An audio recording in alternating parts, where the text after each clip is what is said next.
தூத்துக்குடி மாவட்டம் கோவில்பட்டியில் இருந்து கேரளாவுக்கு கடத்த முயன்ற குட்கா பொருட்கள் பறிமுதல் செய்யப்பட்டுள்ளன.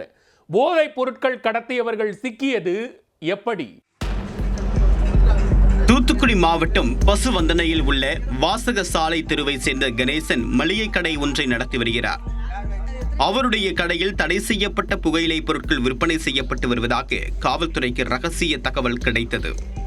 அதன் அடிப்படையில் பசுவந்தனை காவல் உதவி ஆய்வாளர் ரவீந்திரன் மற்றும் தனிப்பிரிவு காவலர் செல்வகுமார் ஆகியோர் கணேசன் மளிகை கடையில் சோதனை செய்தனர்.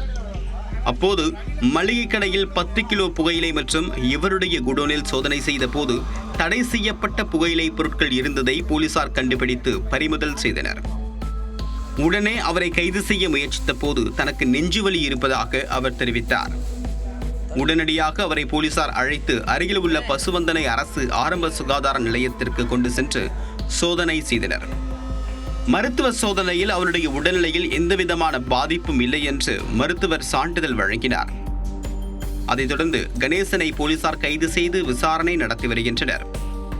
இதேபோன்று கோவில்பட்டி பைபாஸ் புறவழிச்சாலையில் ஒரு குடோனில் இருந்து சரக்கு வாகனத்தில் பான் மசாலா குட்கா பொருட்கள் கேரளாவிற்கு கடத்தி செல்லப்பட இருப்பதாக போலீசுக்கு ரகசிய தகவல் கிடைத்தது. இதையடுத்து போலீசார் கோவில்பட்டி திருநெல்வேலி தேசிய நெடுஞ்சாலையில் தீவிர கண்காணிப்பில் ஈடுபட்டிருந்தனர். அப்போது அந்த வழியாக ஓசூரிலிருந்து வந்த வாகனத்தை நிறுத்தி சோதனையிட்டதில் தமிழக அரசால் தடை செய்யப்பட்ட பான் மசாலா குட்கா பொருட்கள் பதுக்கி வைக்கப்பட்டிருப்பது கண்டுபிடிக்கப்பட்டது. போலீசாரின் விசாரணையில் ஓசூர், சேலம் உள்ளிட்ட பகுதிகளில் இருந்து பான் மசாலா குட்கா புகையிலை பொருட்களை கடத்தி வந்து கோவில்பட்டி புறவழிச்சாலையில் உள்ள ஒரு குடோனில் பதுக்கி வைப்பதும் பிறகு அவற்றை கேரளாவிற்கு கடத்தி செல்வதும் தெரிய வந்தது. 470 கிலோ பான் மசாலா புகையிலை பொருட்கள் மற்றும் சரக்கு வாகனத்தை போலீசார் பறிமுதல் செய்தனர்.